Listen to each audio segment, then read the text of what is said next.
Fala aí, meu povo. Bom sabadinho pra vocês, hein? Isso aqui tá ligado? Tá. Gente, vamos lá. Não fiz na sexta porque eu não tive tempo. Tava desempacotando coisa e depois eu tive que ir pra praia também. E também teve gravação de Fred Beckler Explicam. Semana que vem tem um programa bastante bom pra vocês, Fred Beckler, aliás, que vai ser sobre jogadores pra vocês ficarem de olho na próxima temporada no futebol europeu. E se preparem para o Out of Context, que também tá bom. Vocês também já se preparem para se inscrever aqui no canal. Sábado de manhã, eu tô no meio de caixa para cima e para baixo e fazendo coisa para vocês. Então, quer agradecer? Tá doidão numa hora dessa? Tá de ressaca? Não sabe onde tá? Não sabe com quem acordou? Se inscreve no canal. Vamos lá, meu povo. Primeira pergunta é do RC Celistre, que é qual o jogador que não jogou no Barça, que tem mais a cara e o estilo do Barcelona? Um atual e um histórico. Ainda pediu de diversas formas aqui. Cara, o jogador atual é o Kimmich. Para mim tem muito a cara do Barcelona. Hoje o Barcelona tem jogadores de características parecidas e quase que não precisaria, mas o Kimmich de primeiro volante, meio campo com Kimmich, Pedri e Dani Olmo, por exemplo, seria excelente. O Pedro até pode jogar mais à frente na função de 10, mas jogou tão bem na função de 8 na temporada passada que acho que é a dele. Então poderia jogar com o primeiro volante De Jong, Kimmich e Pedri, ou com Kimmich, Pedri e um mais à frente. O certo é que o Kimmich tem muito a cara do Barcelona, ajudaria muito. Além de tudo, pode fazer lateral direita, bola parada é bom, seria uma baita para o Barcelona. É um jogador, eu acho que muito subvalorizado, tá? O Kimmich, pelo que ele faz no Bayern de Munique. E jogador histórico, que eu acho que deveria ter jogado no Barça e não jogou e que teria jogado muito, é o Pirlo. Pirlo tem muito a cara do Barcelona, tem um pouco de azar, que na era do Pirlo tinha o Busquets, então realmente não tinha muito espaço para os dois. Mas hoje, por exemplo, se tivesse um Pirlo aparecendo, muito a cara do Barcelona e ajudaria muito na função de 5, né? Na Itália foi o Ancelotti que inventou o Pirlo de 5, função que lá eles chamam de regista, porque é ele que vai reger o time, se vai jogar pela esquerda, se vai jogar pela direita, é o 5 que faz esse papel. Eu acho que teria ido muito bem o Kimmich e também o Pirlo no Barcelona. O Fernandes B pergunta, vai faltar elenco para o Cruzeiro para o resto da temporada? Me parece ter apenas o time titular. Pois é, eu fiz um vídeo aqui quando o Cruzeiro ganhou do Grêmio, eu acho, que o time estava indo muito bem, que tinha, acho que, assumido a liderança do campeonato naquele momento, depois o Cruzeiro ganhou do Fluminense, aí veio o empate com o Corinthians, derrota em casa para o Ceará e um empate com o CRB em casa. Do que eu falei do time do Cruzeiro, eu acho que muita coisa ali está se mostrando e essa sequência de jogos talvez fosse mostrar isso. Que é um time que joga da forma com que seu treinador quer, ataca como o treinador quer, defende como o treinador quer. Agora, quem vem do banco de reservas normalmente não melhora o time. São poucos os jogadores que saem do banco e o Cruzeiro melhora depois das substituições. Existe uma diferença hoje grande entre o time titular e o time reserva. A sequência de jogos também é pesada e a forma de jogar também. A partir do momento que você vai deixando de ser pedra e vai virando vidraça, que você vai sendo mais alvo para os seus adversários do que o contrário, as coisas dificultam e acho que a sequência mostrou muito rapidamente isso para o Cruzeiro. É uma oscilação de 2 semanas, talvez nem isso, né? Porque Corinthians, o Ceará e o CRB, uma semana basicamente só 3 resultados ruins, mas eu acho que está mostrando principalmente isso. O Cruzeiro precisa de mais do que o Caio Jorge definindo os jogos. É ótimo ter um atacante que faça tantos gols como ele faz, ter uma garantia de gols como o Caio Jorge está sendo. A questão é que eu não sei se o Caio Jorge é um jogador de garantia de gols, porque ele está se mostrando assim pela primeira vez na carreira. Tem que ser mais dividido os gols, tem que ter mais gente ajudando, tem que ter mais gente decidindo os jogos. E não só apenas uma forma de fazer as coisas, um jeito de marcar. Tem que ter mais repertório. E repertório passa por jogadores de banco de reserva, por melhorar os reservas, por jogadores que não atuam normalmente de chegar e de melhorar o time. É o próximo passo. Acho que para ser campeão, para brigar, você tem que fazer várias coisas bem. O Cruzeiro já mostrou que sabe fazer uma coisa bem. Sabe se defender bem e sabe atacar bem em velocidade e vai bem em bolas paradas. O Cruzeiro sabe fazer algumas coisinhas bem, tem que fazer mais. Entre elas, que os jogadores que vêm do banco de reserva ajudem. E por enquanto ainda é muito pouco. Não só que venham no banco nas substituições, né? Mas em rodagem de elenco também. O Lierson, cheio de pontos. Cada letra ele tem um pontinho para elas. Como é que um clube com tantos bons jogadores tem resultados ruins? Está falando do Barça Atlético, o ex-Barça B, né? Que mudou para Barça Atlético. Os times B aqui da Espanha, alguns têm nomes diferentes, eu prefiro sempre o time B, simplesmente, mas é Barça Atlético hoje. Cara, isso passa por... O Barça Atlético estava na 3ª divisão, agora caiu para a 4ª divisão, né? Foi rebaixado. Isso passa por... Você está sempre mudando o time, tem jogador indo para o time principal toda hora, tem jogador sendo negociado, porque tem gente ali que não vai chegar ao time principal, mas chega uma boa proposta, é negociado. Tem muitos jogadores muito jovens, então fisicamente eles não estão prontos ainda para jogar, jogando contra marmanjo, tem uma diferença física importante também. Diferença dos campos também, não jogam nos campos ideais para esse estilo de jogo e tal. E tudo isso faz cair a competitividade do time, e sem contar que o time é bom que seja competitivo, é bom que chegue longe, é muito ruim que esteja na 4ª divisão. Se estivesse na 2ª divisão espanhola seria muito bom, porque os caras estariam competindo já num nível muito maior. Mas o objetivo não é exatamente que todos os jogadores estejam prontos ali, competindo, que o time esteja para subir para a 1ª divisão. Já até aconteceu. O time de 2013, eu acho, que era o time do Deulofeu, era o time que tinha Deulofeu, Sérgio Roberto, acho que tinha Rafinha Alcântara, tinha Oriol Romeu, não, já tinha saído, acho que tinha Gumbau, tinha o Patrick, que está na Lazio, tinha Grimaldo, o Dongu, um atacante camaronês. Enfim, tinha alguns jogadores que depois apareceram em bom nível no futebol europeu. Esse time poderia ter subido para a 1ª divisão. Acontece que você não pode ter 2 times na mesma divisão, né? Por exemplo, se o Barcelona cair para a 2ª e esse time estivesse na 2ª, ele era automaticamente rebaixado para a 3ª. E dali saíram bons jogadores, mas que depois de um tempo foram se mostrar jogadores muito especiais, que eles não eram tão especiais naquele exato momento ali. Então é isso. Ter um time competitivo, ter bom time é bom, mas às vezes os caras são novos, fisicamente não estão prontos. O time de cima usa muito esses jogadores em treinamento durante a semana, então eles não conseguem nem treinar juntos. Tem muitos fatores que parte de um futebol de base, que não é um futebol competitivo exatamente, que na hora de competir contra os adultos, os caras mais fortes, isso faz diferença. Gabriel... Como é que é? Gabriel Renner 12. Mas é um Gabriel com um Y no lugar difícil de entender. Salve MB, qual o benefício de ter um zagueiro canhoto? Se você tem 2 zagueiros destros, eles estão sempre posicionados para jogar a bola nessa direção, né? Se você for pegar o zagueiro canhoto, vai abrir mais o jogo para cá. Não sei se eu consigo mostrar com isso daqui agora fácil. Talvez eu consiga. Mas vamos imaginar os azulzinhos aqui embaixo. O zagueiro destro, ele vai fazer esse passe para cá e o passe cruzado forte para cá. Aqui é um passe mais aberto, aqui é um passe mais cruzado. Se você tem outro zagueiro destro aqui, ele também vai fazer um passe, vai estar com o corpo posicionado para cá, para fazer um passe mais fácil para cá, e para cá ele tem que girar todo o corpo dele para fazer um passe para cá e fica mais complicado. O zagueiro canhoto, rapidamente ele abre essa bola aqui por assim, né, com o pé esquerdo, e para cá vai ser um passe mais tenso e cruzado. O zagueiro destro para fazer um passe para cá vai ser um passe assim mais em arco. Dificilmente ele vai conseguir fazer um passe mais reto ou que faça a curva para chegar aqui. Então o zagueiro canhoto ele vai abrir melhor o jogo para jogar pela esquerda e para virar o jogo pela direita ele vai virar mais fácil. Assim como o zagueiro destro, ele vai virar o jogo para a esquerda mais fácil e ele vai abrir o jogo para a direita mais fácil também. Então a vantagem de você ter um zagueiro canhoto para construir o jogo é essa. O passe para abrir o jogo pela esquerda e o passe do destro para abrir o jogo pela direita, e a bola mais tensa da esquerda para a direita, por exemplo, do Inigo Martínez para o Lamine Yamal, e a bola mais tensa, por exemplo, do Pau Cubarsí ou para o Baldé ou para o Rafinha do outro lado. Essa é a vantagem de ter na construção um zagueiro canhoto. Fora que tem também na hora de fazer o desarme, né? Se um zagueiro canhoto, o cara vai para a linha de fundo, ele vai desarmar com o pé esquerdo, que é o pé bom dele, e não com um pé que não seja tão bom, que ele não vai dar um tackle, né? um desarme, um bote tão preciso, tão duro como ele faria com o pé bom. Então, o que é hoje já até discutível, tá? Porque como muito jogador joga de pé invertido, quem joga pela direita do ataque é canhoto e vai por dentro, se você usa seu pé direito para desarmar, você está mais preparado do que o pé esquerdo, você tem que girar para desarmar de pé esquerdo. Então, no desarme já é mais discutível a necessidade de ter zagueiros com os pés naturais, né? Esquerdo pela esquerda, direito pela direita.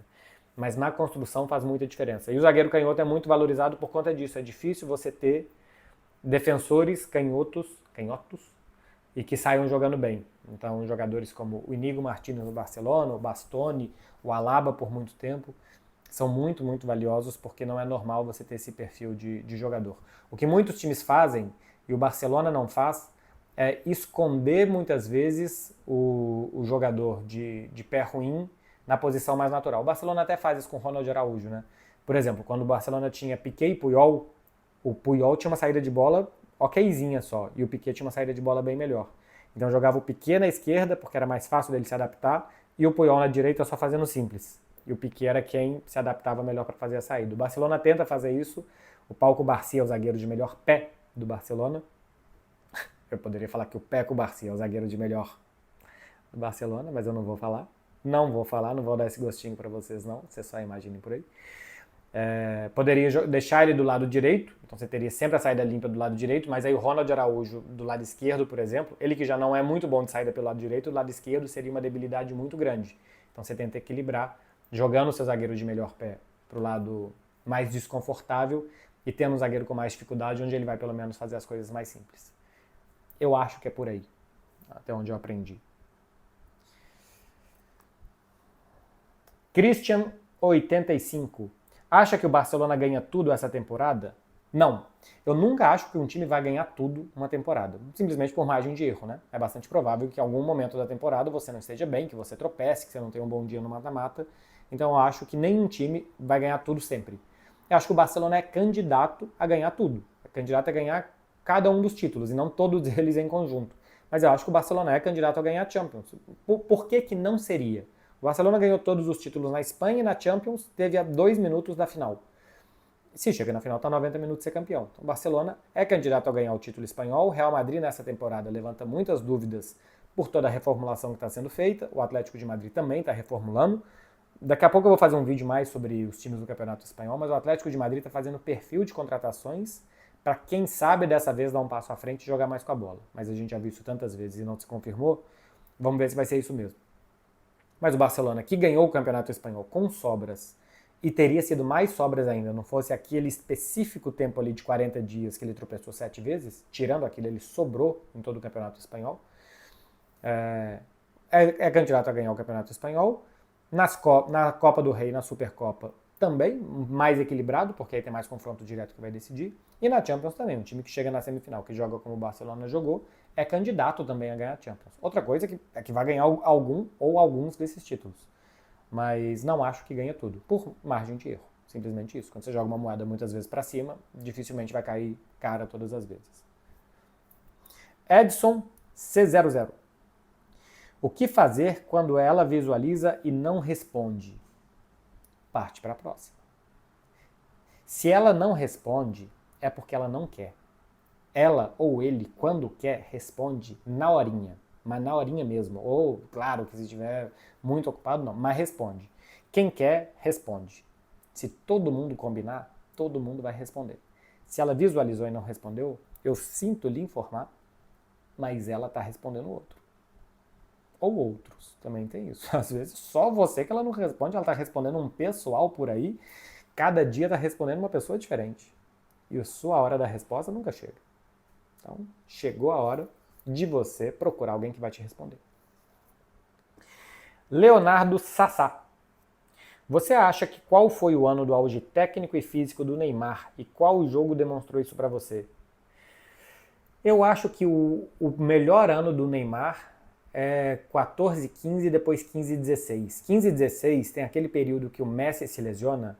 Um abraço para o Marcelo Manuel, um amigo meu que veio a Barcelona para ver o Messi jogar. Um jogo contra o Las Palmas, o Messi se machuca com 2 minutos de jogo, tem uma lesão no joelho, fica praticamente 2 meses fora, que ali o Neymar e o Suárez arrebentaram, jogaram muito. O Messi volta naquele 4-0 do Barcelona sobre o Real Madrid no Santiago Bernabéu, que quando o Messi entra já está 3-0, com um jogo absurdo do Neymar e do Suárez. Eu acho que o ano de 2015 do Neymar é o melhor ano dele. É a temporada 14, 15, 15 16, mas especialmente o ano de 2015, que entra a fase final de 14, 15, que é quando o trio MSN embala, e a primeira parte da 15 16, que o trio MSN também está muito bem. Depois, na segunda metade, continua bem, mas tem o tropeço na Champions, que não ganha e tal. Para mim, o ano de 2015 é o melhor ano do Neymar. Aquele gol dele contra o Villarreal, que ele dá um chapéu, ele rodopia em torno dele mesmo e chuta, é um dos gols mais bonitos que eu já vi em loco. Eu já estava para sair do Camp Nou, na época eu não gravava vídeo e tal, então eu ia assistir, depois voltava para casa só. E eu saí uns 5 minutos antes para pegar transporte mais tranquilo. E ali estava aos 40 do segundo tempo e ele faz aquele gol. Eu acho que é no período que o Messi está machucado e já é a temporada 15 16. Para mim, aquele ali é o auge do Neymar. Se a gente for ver, por exemplo, a última temporada dele no Barça, a temporada da remontada, que ele faz aquele grande jogo com o PSG, o Neymar chega a ficar quase 15 jogos sem marcar, ou alguma coisa assim. E eu lembro que eu cheguei a fazer uma matéria também na época, que o Neymar chegou a ficar alguns meses na última temporada dele, sem fazer um gol que desse uma vantagem ao Barça. Ou sair da derrota para o empate, ou do empate para a vitória. Normalmente ele marcava já gols, quando estava 2-0 ele fazia o terceiro, quando estava 1-0 ele fazia o segundo. Mas ele teve boas temporadas depois, só que um pouco enganosas, ou em números que não refletiam as boas temporadas. Por exemplo, essa última dele pelo Barça. A 15-16 foi muito boa, e o ano de 2015 especialmente. O Carlos Nuno. Messi renovou até 2028. 1000 golos podem acontecer? Penso que seja difícil. Eu fui até olhar antes para ver como é que tá as contas. O Messi tem 880 gols, faltam 120. A média de gols dele na carreira é de 0,78 por jogo. Então, se a gente dividir 120 por 0,78, chega a 153. Ou seja, ele precisaria de 153 jogos, se eu não sou muito ruim em matemática, para fazer 120 gols, se ele mantiver a média histórica dele. A questão é que é difícil manter a média histórica quando você vai ficando mais velho. Uma coisa é a média que você tem aos 25 anos, outra coisa aos 40, é mais difícil. E também é difícil que ele consiga simplesmente número de jogos até 2028, o que resta de 2025 mais 26, 27, 28, que ele consiga fazer 153 jogos. Ele teria que fazer mais de 50 jogos por ano, não se joga tanto na Major League Soccer, no futebol dos Estados Unidos, e ele teria que manter essa média. Então eu acho que ele vai chegar quase lá. Pode ser que depois ele ainda queira jogar em qualquer lugar para chegar aos 1000 gols. Eu acho que isso é mais coisa talvez que o Cristiano Ronaldo faria, porque o Cristiano Ronaldo me parece mais motivado a esses números e tal, e pelo amor de Deus, ninguém entende isso como criticar um ou outro, do que o Messi vai fazer. Mas eu acho que ele vai chegar perto. Assim como o Cristiano tem quase 940 gols, né? E talvez vai jogar até 2027, então ele ainda tem 26, 27 e agora 2025, o Cristiano teria que fazer aí uns 40 gols por ano, faltam 60, 30 gols por ano. Acho que é mais ou menos isso do Cristiano, né? Cristiano jogando até o final de 2027, acho que chega. Começa até final de 2028, acho que não. Então vamos ver. Acho que era isso. Acho que a questão do Cristiano, acho que ele joga até o meio de 2027, né? Porque agora ele renovou por 2 anos. É isso. Então teria 2 anos para fazer 60 gols, 70 gols. Acho que o Cristiano vai chegar. Vinizi. Liverpool é favorito a Premier e Champions? Eu acho que é. Acho que ele é um dos favoritos para ganhar a Champions. Acho que não tem um super favorito destacado, nem o Paris Saint-Germain que ganhou, porque acho que não era um super favorito e conseguiu durante a temporada melhorar. E eu acho que as temporadas são assim, elas são muito dinâmicas, né? Elas são filmes, elas não são fotos, e a coisa vai mudando. Mas o Liverpool, que já é um bom time, que já ganhou a Premier, e que eu acho que vai estar mais maduro esse ano, está se reforçando bem também. Já chegou aqui Tiquet, se chegar o Isaac, acho que resolve o problema da centroavância. A chegada do Wirtz muda um pouco a dinâmica do time. Tem que ver se o Salah, ficando cada vez mais velho, consegue render também como na última temporada e nas últimas. Mas é um muito bom time. Na Premier, sobrou essa temporada. Vamos ver se o City consegue retomar o pulso e se o Arsenal, com a chegada do Gyökeres e tal, também consegue dar um passo à frente. Ou se o Liverpool vai ter de novo a facilidade que teve esse ano na Premier League. Então acho que ele é favorito na Premier, com um pouco mais de destaque. E na Champions, Barcelona, PSG, Liverpool, Bayern de Munique, sempre o Real Madrid, são os favoritos. Mas é um dos. JGBR12.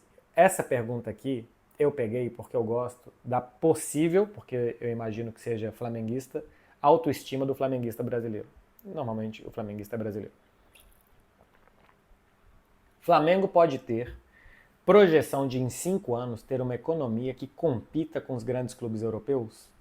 Não. Não. O Flamengo hoje tem uma economia absurda, as finanças do Flamengo são excelentes, é um clube completamente estável, bem administrado. Isso já vem de tempos atrás. O Flamengo trabalhou muito e ralou muito para chegar onde está, que é uma receita de aproximadamente 200 milhões de euros por ano, que é uma receita de um bom time europeu, um time de segundo escalão, meio que de terceiro escalão, se a gente for contar os times de Premier, mas é uma receita inimaginável quase para times da América do Sul. Especialmente se a gente for olhar tempos atrás. Agora, a receita de um grande clube europeu, como você fala aqui, é de 1 bilhão de euros. Real Madrid está na casa de 1 bilhão, o Barcelona vai chegar a 900, o Bayern de Munique está na casa de 1 bilhão, Paris Saint-Germain, Manchester City mais de 800 milhões, acho que chega a 850. Então o Flamengo não vai conseguir em 5 anos quadruplicar, o quintuplicar a receita dele. Se o Flamengo daqui a pouco tiver um estádio próprio e tiver uma receita de 100 milhões ou 200 milhões a mais de reais por ano no estádio, ele pode aumentar 20, 30% da receita dele, que é muita coisa aumentar 20, 30% já dessa receita do Flamengo. Imaginar que vai ter receita dos grandes europeus é um absurdo. Um absurdo. Seria a receita de 6 bilhões de reais. Não vai. Não vai. Acho que daqui a pouco tem uma pergunta aqui sobre o Flamengo dominar o futebol brasileiro, sul-americano, isso sim, mas essa autoestima de achar que pode ter uma receita de Real Madrid, cá entre nozinhos, pelo amor de Deus. Desce daí, flamenguista, você vai se machucar. Desce daí agora, bota esse pezinho no chão, que já tá bom demais. Todo mundo queria ter esse pezinho no chão que o flamenguista pode ter. Desce daí agora mesmo. Curligui, como foi acompanhar futebol na época da sua adolescência? Pô, era bem diferente de hoje. Na adolescência, eu adorava falar de futebol com quem aparecesse na minha frente. Eu lembro que churrasco de família, essas coisas, eu adorava falar de futebol. Na escola eram resenhas intermináveis de futebol e tal. Eu gostei tanto que eu escolhi para trabalhar com isso. Eu escolhi fazer isso todos os dias da minha vida, num horário de trabalho e tal, para fazer isso. Então, eu fazia só pela paixão, né? Só porque eu gostava.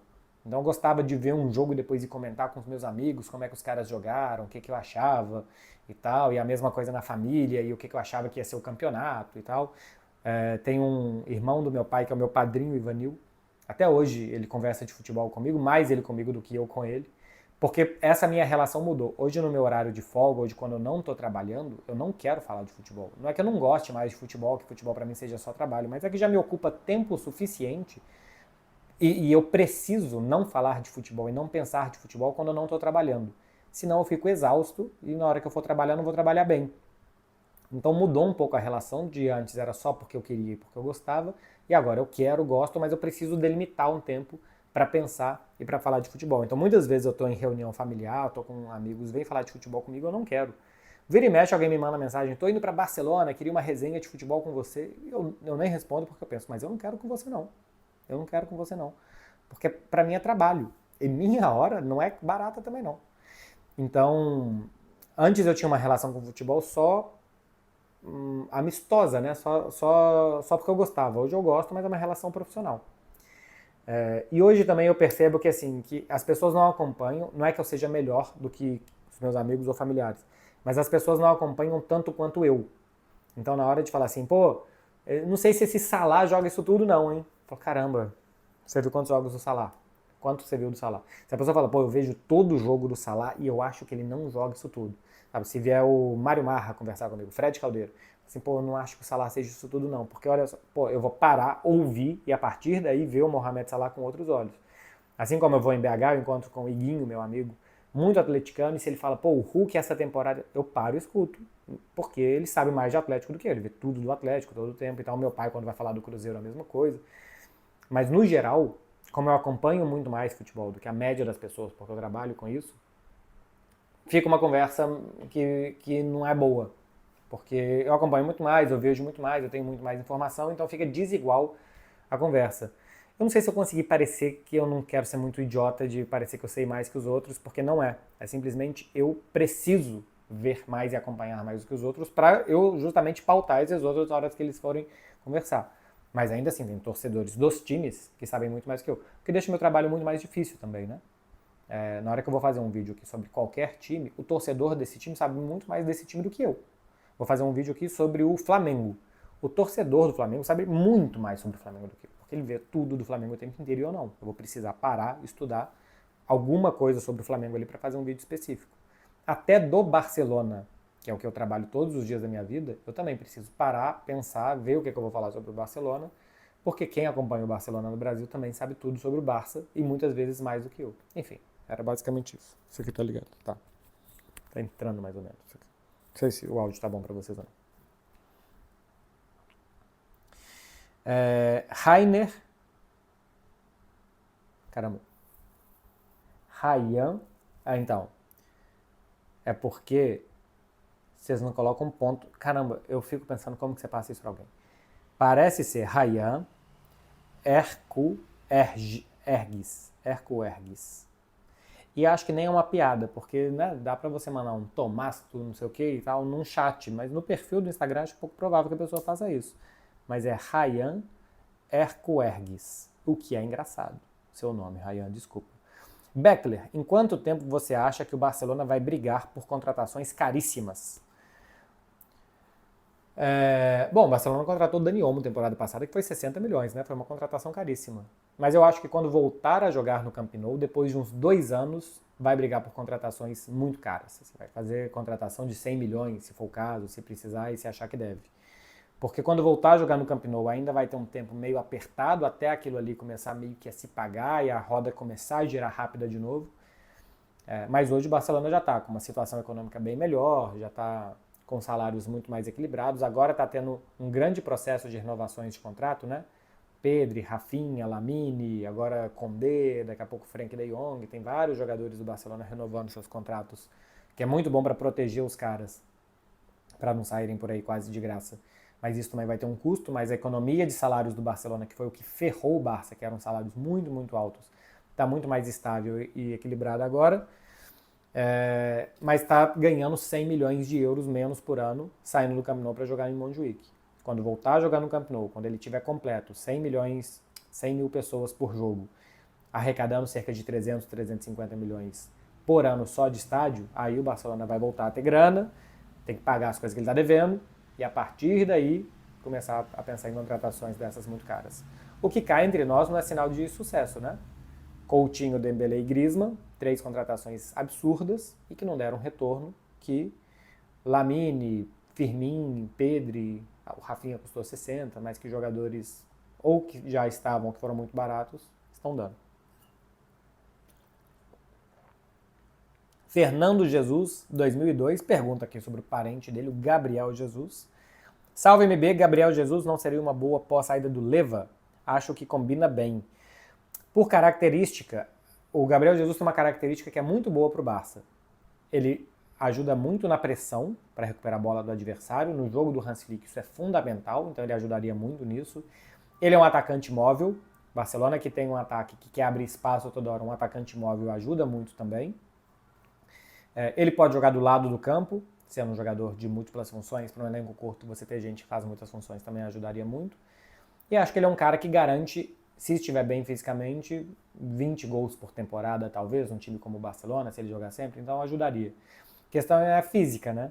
Contratar o Gabriel Jesus, um jogador que vem se machucando muito nos últimos anos e tal, acho que tem uma questão física aí que é mais difícil de apostar por ele. Então, não acho que seria uma boa, não. Acho que tem que ser um cara fisicamente melhor e que te garanta mais gols, apesar do Gabriel Jesus ter muitas coisas que ajudaria o Barcelona. Saída do Leva, acho que o Barça precisaria de um Julián Álvares, cara que vai garantir uns 30 gols talvez por ano jogando no Barcelona. Também tem mobilidade, também marca lá em cima. Julián Álvares acho que seria muito boa. Acho pouco provável que o Atlético de Madrid negocie fácil com o Barça.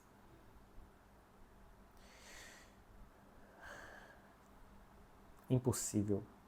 Parece que é Hudson Tarley. Talvez seja isso. Já está com saudade do futebol europeu? Aí entre parênteses ele coloca, eu estou, não assisto esses amistosos da pré. Eu também não vejo amistoso de pré-temporada que não seja do Barcelona, porque eu preciso mesmo ver como é que a coisa está indo. Tô com saudade sim. Quando acaba a temporada, eu não quero saber de futebol na minha frente, eu não quero ver uma bola, um retângulo verde, nada. Quando acabou a temporada esse ano, o final da Champions foi 31 de maio, dia 3 de junho, eu tava numa casinha no interior da Itália que não pegava internet. Eu não vi nada da Nations League, por exemplo. Aliás, até hoje eu não vi, tá? Os gols de França e Espanha, de Portugal e Alemanha. Portugal e Alemanha eu ainda tava arrumando mala, foi na quarta-feira, alguma coisa assim, eu ainda vi. A Alemanha saiu na frente, depois Portugal virou com o gol do Cristiano, né? Acho que o Francisco Conceição fez e depois o Cristiano. Mas eu não vi nada da final, por exemplo. Parece que o Portugal jogou bem, que o Nuno Mendes anulou o Lamine. Não vi absolutamente nada porque eu não queria. Eu queria descansar, esfriar a cabeça, Comer burrata, tomar vinho e tomar sorvete. Era o que eu queria, porque o final de temporada é exausto para os jogadores e para a gente. Vocês imaginam?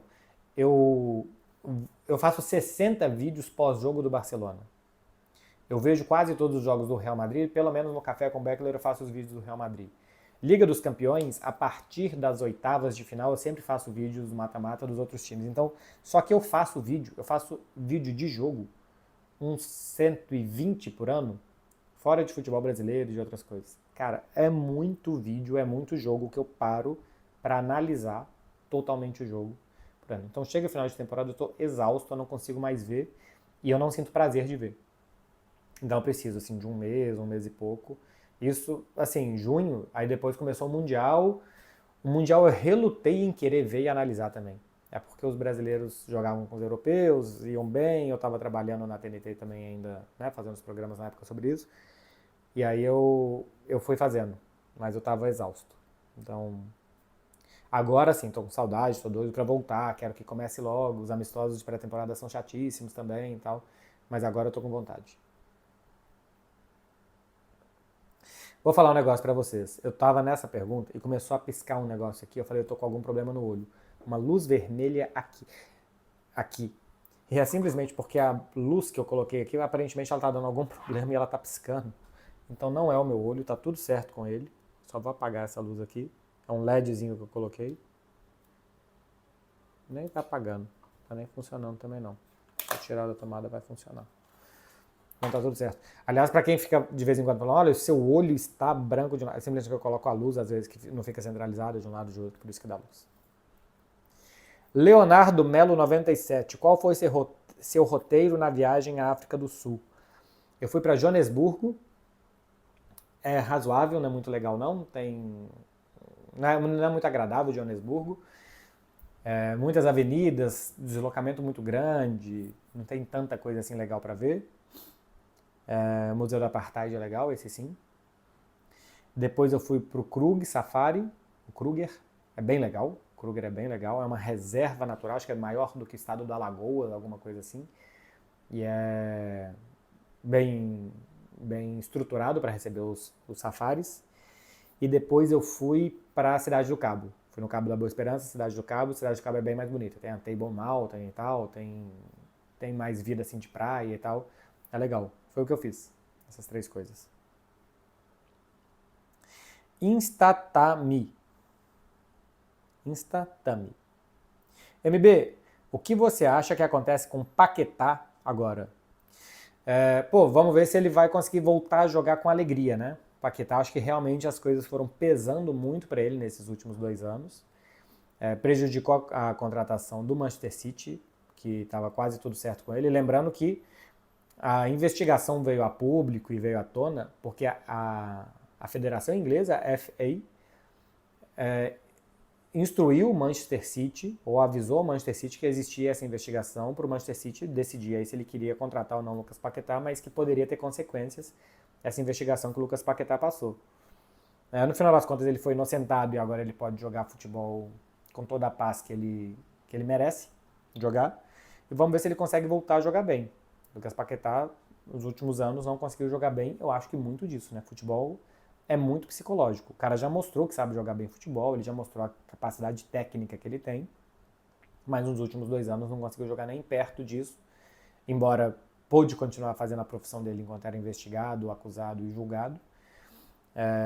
Mas agora vamos ver o tanto que ele liberado disso que ele consegue jogar. É um grande reforço para o West Ham inicialmente, né? Vamos ver se ele vai ser negociado, se o West Ham vai segurar, se vai chegar a proposta na casa dos 90 milhões como tinha chegado antes. Eu acho que é um ano que todo mundo vai ficar de olho se ele ainda consegue jogar bem. Se ele voltar a jogar bem, acho que rapidamente vão chegar propostas de novo muito fortes para levar ele. Mas que bom para o jogador, né? Que isso tenha acabado. E eu vi alguém perguntou aqui, eu nem selecionei, mas se ele poderia pedir indenização por esse tempo. Não, a investigação demora o tempo que ela tem que demorar. Depois todo o processo também de reunir provas, evidências, julgamento, tudo isso demora o tempo que tem para demorar. E ele pôde jogar nesse tempo. Se ele tivesse ficado parado sem poder jogar, aí sim ele podia pedir indenização, mas ele pôde jogar. Então, acho que não tem nada legalmente que ele possa pedir de reparação por esse tempo. Não sei se é algum tipo de dano moral, alguma coisa. Mas de resto, acho que não. Não sei o tanto que eu não entendo de lei nesse sentido, mas diria que não.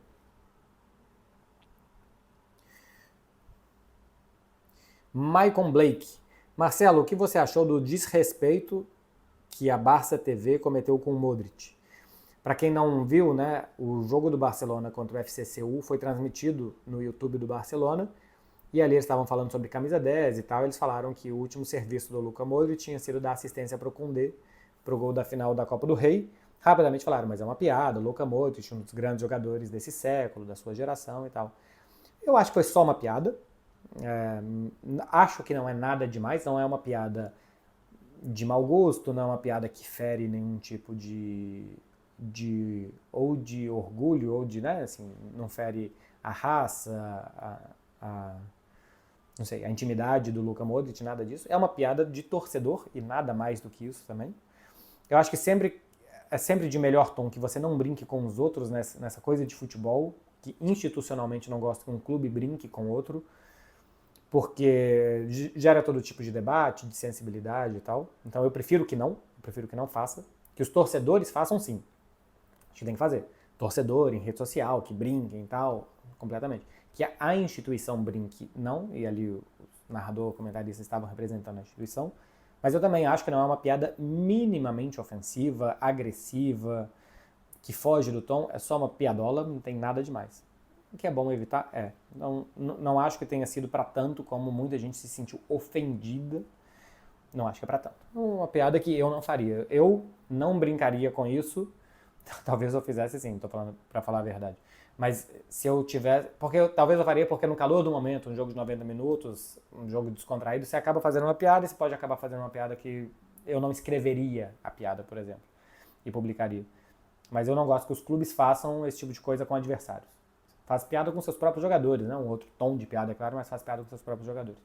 Mas não é nada ofensivo também, né? Não fere a honra, a moral, a intimidade do Modric, nenhum tipo de calúnia, de difamação. Não é para tanta sensibilidade também. Deve ser IM Junior 11. Porque não sei se é um I maiúsculo ou se é um L minúsculo. Ô PMB, comecei a correr faz algumas semanas, 5 km em 35 minutos. É bom? Tudo é bom. Tudo é bom. E é bom. Pronto, acabou. Então, a partir daí, cara, se você vai correr rápido, se vai correr devagar, se vai fazer 5 km em 25, em 35, em 40, não importa. O importante é ir. E se não é corrida, vai fazer outra coisa. Ontem eu fui jogar vôlei, outro dia eu fui jogar futebol aqui em Barcelona, e eu gosto de jogar pádel. E quando eu estava no Brasil, eu fiz stand-up paddle. O importante é fazer. Faz, se move e tal. Se você quer continuar melhorando, melhora, treina mais, treina resistência, força para você conseguir correr melhor e tal. E rapidamente você vai fazer esses 5 km em menos tempo. Se você acha que não tá bom, se você quer melhorar o seu tempo, treina para você melhorar o seu tempo. O importante é você ir fazer 5 km, ou fazer 10, ou fazer 3, o tanto que você conseguir. O que eu sempre incentivo as pessoas é que façam algo, que não fiquem paradas. Parado é que não pode ficar. A partir daí você vai fazendo e você vai melhorando o que você quiser. Eu faço 5 km em menos tempo. Faço 5 km, sei lá, em 26, 27 minutos. Pra mim tá bom. Os 35 pode estar bom pra você. Eu fui correr outro dia com meu primo em Belo Horizonte. Ele corre a 4,5, 4. Então ele faria 5 km em 20, 21 minutos. Pra ele tá bom. Então você não tem que se comparar comigo, que não tem que comparar com meu primo, que não tem que comparar com você. Cada um faz o tempo que quiser. Só tem que ir. Então, IM Junior 11, parabéns que você tá indo. Road Big Dream. Como não se sentir sozinho morando em outro país? Isso é uma muito boa pergunta e realmente é muito difícil, tá? É difícil fazer amizades em outro país, é difícil fazer amizade com estrangeiro, normalmente eles são fechados entre eles. Eu acho que passa muito de você conseguir pertencer ao lugar, qual é o número de pessoas que você precisa para não se sentir sozinho, qual é a intensidade das relações que você precisa.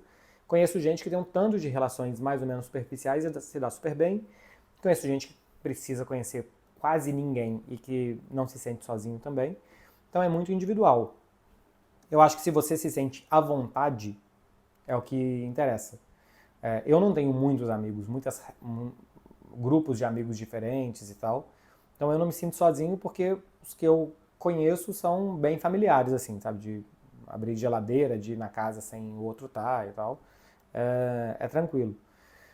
Mas depende do World Big Dream. Tem gente que precisa de 30 amigos, tem gente que precisa de família, tem gente que precisa de muita coisa. É muito individual esse tipo de coisa. No meu caso, é o tipo de relação que eu tenho. Eu tenho relação que tenho total intimidade, facilidade com as pessoas, para conversar sobre as minhas coisas, sobre as coisas deles e, enfim, para dividir muita coisa. Então eu não preciso de muitos. É o tipo de relação que eu procuro, mas acho que cada um vai ter o tipo de relação que precisa, né? E não só em outro país, mas dentro do seu país também. Minha família é de Belo Horizonte, morei em São Paulo. Tem gente que pode se sentir sozinho em outra cidade, não precisa ser em outro país. Maria Vitória LR.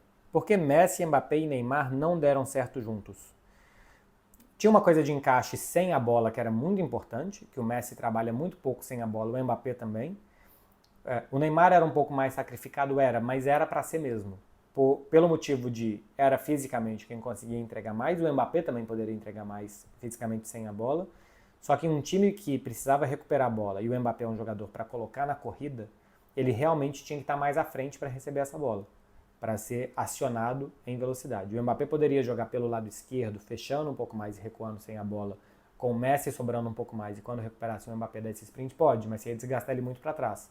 E o Neymar também é um cara de receber bola e via passes, acionar esse cara lá na frente. Então era normal que o Neymar jogasse um pouco mais recuado para acionar esses dois jogadores que ficavam mais parados lá na frente. Mas isso era muito difícil de fazer, o encaixe sempre foi. Eu acho que entre eles também não teve a química necessária e a motivação necessária, como por exemplo Messi, Suárez e Neymar, para se entenderem. Então acho que tem fator humano ali, não existia tanta química entre os três como tinha entre os três no Barcelona, tirando o Mbappé e colocando o Suárez. Momento de carreira, o Messi já estava mais velho, o Neymar muitas lesões e tal. E a questão de jogar sem a bola, que deixava o time muito desequilibrado. Era um time que tinha muitos jogadores muito duros recuperadores de bola. Era um time que com a bola manejava mal a bola, né? Tinha Danilo no meio campo, por exemplo, que não era um jogador de fazer a bola girar como é Vitinha hoje. Enfim, era um time. O Vitinho até jogava em outra função, não era tão bem aproveitado. Era um time que tinha muito mais dificuldade, sem a bola para recuperar, com a bola para eles se entenderem, de esforço dos três para correr atrás da bola. Acho que vai mais ou menos por aí.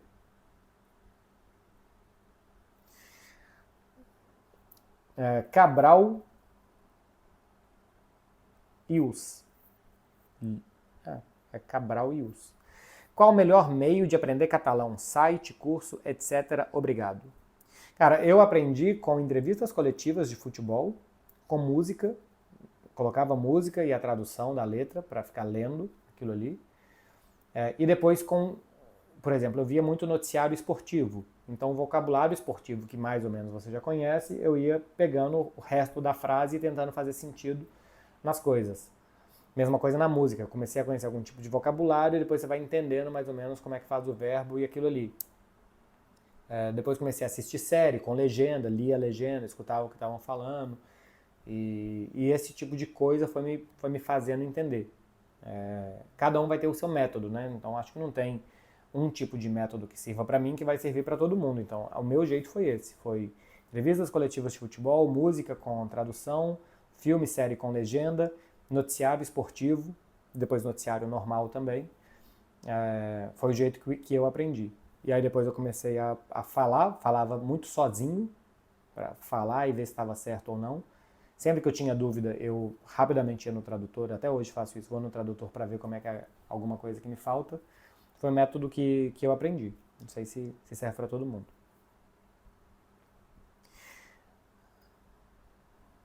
Perdi aqui. Léo Reis Kembak. Pensa em fazer algum tipo de luta? Eu fiz taekwondo por um tempo. Quando eu era criança, eu fiz judô. Quando eu era criancinha mesmo, assim, 3, 4 anos. Eu entrei no judô para aprender a perder. Sempre fui muito mal perdedor. Acho que hoje a vida me ensinou a perder. Hoje eu perco fácil as coisas. Hoje eu saio perdendo numa facilidade boa. Mas eu entrei no judô para aprender a perder. E o judô também me ensinou a cair. Literalmente. Eu sou muito bom caidor. Primeiro que dificilmente eu caio, eu perco o equilíbrio. Mas quando eu caio, eu não me machuco. Porque eu sei rolamento, O judô na criança, o judô para criança, ou quando eu era criança pelo menos, me ajudou muito nisso. Então, hoje eu caio bem. É uma coisa que inclusive eu posso colocar na minha bio, bom caidor. Então eu fiz judô e depois, quando eu era adolescente, dos 16 aos 18, dos 15 aos 17 mais ou menos, eu fiz taekwondo. Então eu também chutava bem pra caramba. Eu chutava alto, chutava forte, chutava rodando. Era um muito bom chutador também. Hoje eu não penso mais não. Hoje eu acho que deve machucar e tal. Eu já pensei em fazer boxe só pela dinâmica do exercício. De vez em quando eu ainda penso. Eu acho que na academia que eu tô agora até tem boxe. Porque acho que queima bastante caloria e tal. Acho que é um exercício muito intenso. Talvez eu faça boxe daqui a pouco. Se eu fizer, vocês verão. Mudando completamente de assunto, Gabi F. Pin, suas opiniões sobre as sanções do Trump ao STF e ao Brasil. Muito rapidamente, se fosse para ser curto e grosso, não é da conta dele, né? Não é da conta do Donald Trump. O que o Brasil está fazendo, quem que o Brasil está julgando, como é que funciona a Suprema Corte, que seria nos Estados Unidos, mas o Supremo Tribunal no Brasil. Não é da conta do Trump. Ele não tem que se meter no país dos outros. O que é muito normal que os Estados Unidos tenha feito durante quase toda a sua história, né? Século XIX e XX é interferência, ou direta ou indireta, dos Estados Unidos para tudo quanto é lado. E as sanções que o Trump está aplicando ao Brasil, o Brasil é quem está sendo mais afetado por isso, mas a Europa está sendo, ia ser em 25%, acho que vai para 15%, Canadá acho que está em 30%, Índia em 25%, tem vários e vários países. Ele está querendo, primeiro, mostrar poder, mostrar que olha só como que eu quiser, até onde que eu posso puxar a corda, e segundo, retaliação política, o que normalmente você faz em guerra, né? A Rússia entra em guerra com a Ucrânia. Qual que é a forma dos países não entrarem em guerra com a Rússia, mas tentar fazer a Rússia se convencer de que ela não pode atacar a Ucrânia? Sanções econômicas. Então o que o Trump está tentando fazer é basicamente um modelo de guerra, que é propor sanções econômicas ou impor sanções econômicas a vários países, porque ele não concorda com a política desses países. Se você é um presidente muito poderoso, ou de um país muito poderoso, você pode fazer isso. Agora, para relações externas é horrível, para a imagem do país é horrível, também pode prejudicar a economia do país dele, porque se pararem de importar o que eles não produzem, eles podem ter dificuldade. Embora eu vi que, por exemplo, no caso do Brasil, produtos que os Estados Unidos não produzem não vão ter sanções, né? Tanto de matéria-prima, de bens primários como cacau, café, esse tipo de coisa, como aviões, por exemplo, que a Embraer faz aviões que os Estados Unidos usam muito, esse tipo de coisa não deve ter sanção. Mas basicamente ele está se metendo politicamente, impondo sanções econômicas, mas que são principalmente sanções políticas, em problemas internos dos outros países, ou questões internas dos países. Está se metendo onde não foi chamado. Muito típico de alguém que se sente muito poderoso. Né? É um sujeito lamentável, com uma política lamentável, que está pensando muito mais em ideologia do que em economia. Pedro Correia P. Como está sendo a mudança e por que decidiu se mudar? Vai continuar em Barcelona? Eu estou em Barcelona. Eu só queria morar na praia. Então, estou me mudando para isso. Está quase acabando já, mas queria ter uma nova experiência. Estou há 10 anos em Barcelona, sempre morei no centro. Morei os primeiros 2 anos, 1 ano e meio, no bairro de Horta, no distrito de Horta. Depois eu sempre morei no Eixample de Barcelona, que é um distrito muito grande, em vários lugares diferentes do Eixample, em 3 casas diferentes. A última era ali perto do Arco do Triunfo, já falei isso com vocês várias vezes. Agora eu estou vindo para a Vila Olímpica de Barcelona. Então, minha ideia é morar na praia, ter a praia perto todo dia para fazer esporte, para ver o mar, para dar um mergulho, para ter um outro estilo de vida que eu nunca tive. Então, a ideia era só essa, era só estar mais perto do mar e ter uma qualidade de vida maior. Queria muito saber qual atleta ficou no meu apartamento nos Jogos Olímpicos, porque os apartamentos da Vila Olímpica foram as moradias dos atletas. Então queria muito saber quem é que ficou aqui, qual tipo de orgia que foi feita nessa casa em 92, porque as Olimpíadas também tem muito disso. É a última aqui agora? Não, ainda tem mais. JP Bernardes 25. Qual tática considera melhor para enfrentar times em bloco baixo e encaixe individual? Bom, né? Porque sai de STF para mudança para bloco baixo de futebol. Bloco baixo, encaixe individual, basicamente é girar a bola muito rápido, mover a bola muito rápido para que a marcação não esteja sempre encaixada, mas que gere desencaixes, e depois 1 contra 1. Você tem que ter drible, você tem que ter algo que gere um desencaixe, que se você passar de um, tem que vir outro, e se vier outro, vai deixar alguém livre. Então, basicamente, você tem que girar a bola rápido para que ela saia da esquerda e quando chegar no ponta direita, que ele esteja em situação de 1 contra 1 e não 1 contra 2, 1 contra 3. E quando chegar nele, que ele tenha a capacidade individual de passar do seu marcador e quando passar, desmontar o dominó do adversário. Tem que vir a cobertura, quando vier a cobertura outro jogador vai ficar livre e a partir daí você ataca. Para mim, essa é a melhor tática. Dependendo do time que você tem, né? Se você não tem muitos jogadores de 1 contra 1, mas você tem muitos jogadores altos, pode ser mandar a bola para a área e ver o que acontece. Tem 1, 2 centroavantes ali que são bons, manda a bola para a área, pegar rebote, o jogador chegando de segunda linha para pegar esse rebote e para finalizar, que também pode funcionar. Para abrir a defesa, eu acho que o melhor é gira rápido, 1 contra 1 e entra. O Manchester City, temporada 22-23, era mais ou menos isso, né? Segurava a bola com o Grealish, que era só para atrair marcação, quando juntava 2, 3 nele, girava para que Rodri ou De Bruyne ou chutassem de fora ou achassem passe para o Haaland ou para o Phil Foden dentro da área para fazer os gols. Mais para o Haaland que o Phil Foden. O Phil Foden era mais esse cara do 1 contra 1, ou chutar ou assistir. Mas o Manchester City queria atrair para o lado esquerdo, que todo mundo do adversário fosse ali, que essa bola girasse rápido para achar a gente livre do outro lado. Anônimo. Sou lerdo para perceber sinais se a garota quer algo. Como posso fazer para descobrir? Essa sim é a última. Primeiro que se você é lerdo, vai ser difícil que você entenda o que eu vou falar aqui. Mas talvez você seja lerdo só porque você está falando. Seguinte, o que eu falei antes. Você manda mensagem e ela te responde? Se ela não te responde, é um mau sinal. Ela te procura para falar com você? Se só você procura, se é sempre só você, também não é um bom sinal. Mas se ela te procura e se ela te responde rápido, são bons sinais. Ela ri do que você fala, ela se diverte com você, ela mostra interesse. Se não tem nada disso, não é um bom sinal. Agora, ela pode responder, ela pode te procurar e querer saber de você, ela pode se divertir com você, o que você fala, ela ri, ela também fala coisas para você rir. E ela pode só estar sendo legal. E a partir daí você vai ter que arriscar. Ou você vai jogando mais linha ainda para ver se depois dá para puxar, se você vai pescar e vai sendo um pouquinho mais direto no seu approach, ou você vai ter que ser bastante direto e falar, vem cá, vai querer me dar um beijo ou não? Não faz isso. É uma muito má pergunta, valendo sinais. Mas é isso, vê se tem interesse, se tem reciprocidade ou se ela visualiza e não responde. Coitado do menino ali atrás, que deve estar até o final desse vídeo esperando a menina responder ele. Meu povo, acabou, hein? Acabou por aqui. Um beijo pra vocês, bom sábado. Se você chegou até o final de quase 1 hora de perguntas respondidas, faça favor de dar um like aqui pra me ajudar, de se inscrever, de hypar o vídeo, de fazer o que vocês quiserem, mas faz alguma coisa pra ajudar quem fez o vídeo pra vocês de volta. Beijo pra todo mundo, bom final de semana, vai aproveitar o sábado de vocês. Tchau, tchau.